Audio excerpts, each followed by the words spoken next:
बिस्मिल्लाहिर्रहमानिर्रहीम। अस्सलामुअलैकुम दोस्तों, क्या हाल है? आप सबका कैसा मिजाज है? मैं हूं आपका होस्ट मोहम्मद जाहिद और आप देख रहे हैं वाओ इन्वेशन यूट्यूब चैनल। दोस्तों, आज लाया हूं एक और इन्फॉर्मेटिव वीडियो। आज मैं आपको बताऊंगा ऑटोमेटिक मशीन पर छत वाले पंखे की वेल्डिंग कैसे की जाती है।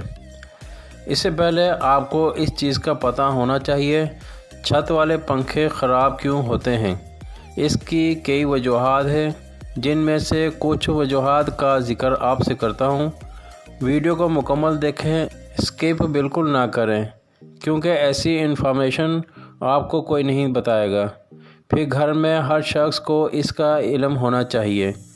फ़ैन जिस वजह से ख़राब होते हैं, इसकी एहतियाती तदाबीर क्या है, ये सब कुछ इस वीडियो में देखने में मिलेगा। पहले नंबर पर जो सबसे बड़ी प्रॉब्लम है वो वोल्टेज की होती है। वोल्ट बहुत कम हो गए हैं या वोल्ट बहुत ज़्यादा हो गए हैं। इसकी वजह से भी आपका फ़ैन बर्न हो सकता है। इसके लिए आप घर में स्टेबलाइज़र का इस्तेमाल करें तो आप इस परेशानी से बच सकते हैं और घर की दूसरी चीज़ें भी ख़राब होने से बच जाएंगी। दूसरे नंबर पर अक्सर आपने देखा होगा फ़ैन में से आवाज़ आने लग जाती है। अगर टाइम से ये फॉल्ट क्लियर नहीं करेंगे तो फ़ैन का बैरिंग जाम हो जाएगा और आपका फ़ैन फ्लश हो जाएगा। इसकी एहतियाती तदाबीर ये है कि आप फ़ैन की कंडीशन देखकर इसकी सर्विस करवाएं, तो आप इस प्रॉब्लम से बच सकते हैं। तीसरे नंबर पर मैं ये कहूँगा, जब फ़ैन की स्पीड कम हो जाती है तो हम कोशिश करते हैं कि एक ही मरतबा कोई बड़ा कैपेसिटर लगाकर फ़ैन की स्पीड ज़्यादा कर दें ताकि गर्मियाँ सुकून से निकल जाएं। लेकिन आपको ये नहीं पता बड़े कैपेसिटर लगाने से इसकी वेल्डिंग ख़राब हो जाती है। इसलिए आप 2.5 या 3.5 माइक्रोफैरड का फ़ैन की कंडीशन देखकर यूज़ करें। आखिर में मैं आपको बताता हूँ, अक्सर छत की लीकेज की वजह से ऊपर वाले वॉशरूम का पानी नीचे टपकने लग जाता है या बारिश का पानी फ़ैन के पाइप के ज़रिए बॉडी के अंदर चला जाता है और बैरिंग ख़राब कर देता है या वेल्डिंग फ्लैश कर देता है। इसकी एहतियाती तदाबीर ये है कि आप छत को जितना जल्दी हो सके रिपेयर करवाएं या मार्केट से वाटरप्रूफ फ़ैन ख़रीद कर यूज़ करें। दोस्तों, ये तो थी बात फ़ैन ख़राब क्यों होते हैं और इनको कैसे बचाया जाए। अब फ़ैन ख़राब हो गया है, इसकी वाइंडिंग ख़राब हो गई है, तो इसको कैसे रिवाइंड करते हैं। दोस्तों, हमेशा ऑटो मशीन से रिवाइंड करवाएं। हाथों से की गई रिवाइंडिंग की स्पीड सही नहीं होती। दोस्तों, ये ऑटो मशीन का एक कंट्रोल पैनल है। ये जो आप सेलेक्टर स्विच देख रहे हैं, अगर ये राइट साइड पर हो तो कॉइल स्टेटर के अंदर क्लॉकवाइज बनेगी और अगर दरमियान में हो तो ऑटो पर, और अगर लेफ़्ट साइड पर हो तो कॉइल स्टेटर के अंदर एंटी क्लॉकवाइज बनेगी। सेलेक्टर स्विच को ऑटो पर करके ब्लैक पुश बटन से ऑन किया जाता है। Yellow push button counter meter को रीसेट करने के लिए इस्तेमाल किया जाता है। ग्रीन पुश बटन पैनल को ऑन करने के लिए और रेड पुश बटन ऑफ करने के लिए यूज़ किया जाता है।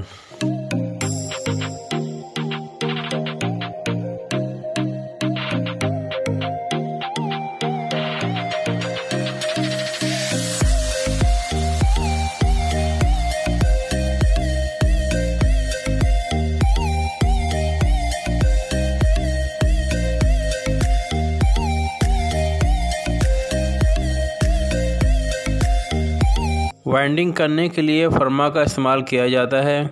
मुख्तलिफ़ स्टेटर के लिहाज से मुख्तलिफ़ फर्मे होते हैं। एक स्टेटर की कॉइल बनाने के लिए स्टार्टिंग कॉइल और रनिंग कॉइल के लिए दो अलग फर्मे इस्तेमाल होते हैं।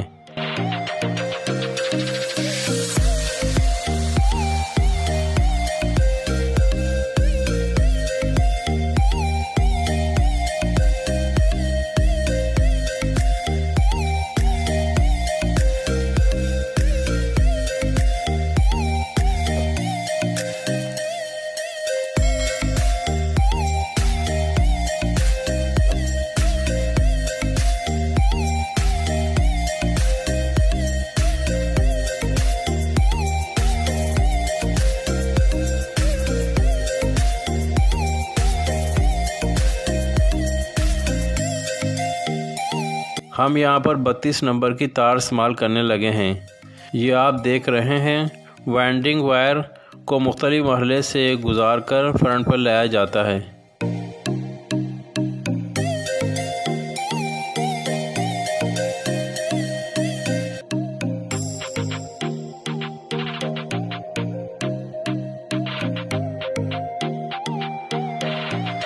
अब हम तमाम फंक्शन की सेटिंग करते हैं। हम यहाँ 36 स्लॉट का फर्मा यूज़ करने लगे हैं। स्टेटर की मोटाई के बराबर फर्मे की सेटिंग करें। फर्मे में एल-की लगी होती है। एल-की लूज़ करके स्टेटर के मुताबिक एडजस्ट कर लें और फर्मे को अपनी जगह पर एल-की मदद से फिक्स कर दें।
अब पैनल को ऑन करते हैं और काउंटर मीटर की सेटिंग करते हैं।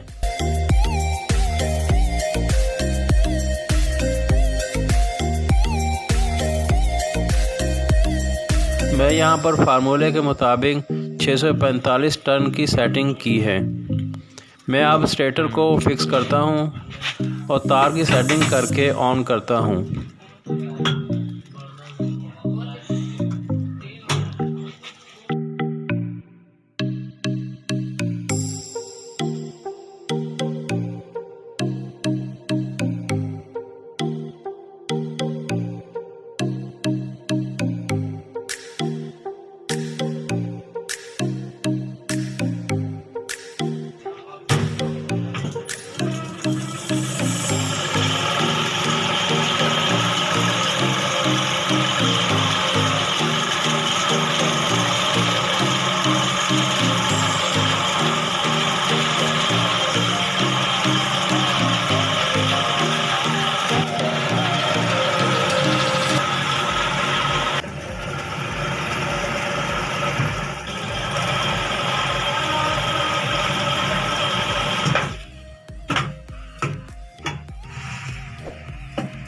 तो दोस्तों आपने देखा चंद सेकंड के अंदर एक कॉइल तैयार हो गया है।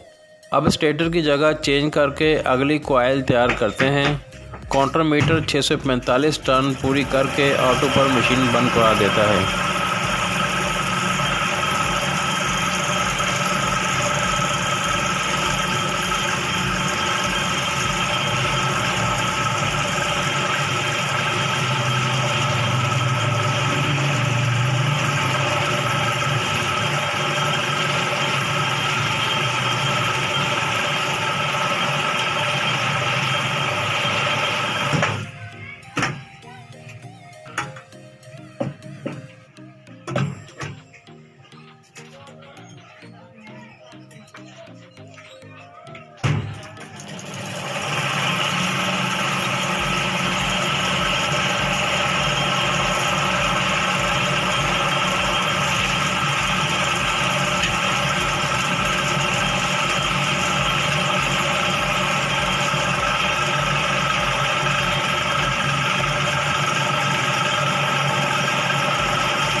ये स्टार्टिंग वाइंडिंग की कॉइल बन गई है। इसी तरह रनिंग वाइंडिंग की कॉइल तैयार होती है। हमेशा याद रखें हाथ की निस्बत ऑटो मशीन की वाइंडिंग यूज़ करें। दोस्तों ये इन्फॉर्मेटिव वीडियो कैसी लगी कमेंट्स ज़रूर करें। जो दोस्त मेरे चैनल को पहली मर्तबा देख रहे हैं वो चैनल को सब्सक्राइब करें और बेल आइकॉन को प्रेस करें ताकि नई वीडियो आप तक पहुंच सके। तो दोस्तों मिलते हैं नेक्स्ट वीडियो में। अल्लाह हाफिज़।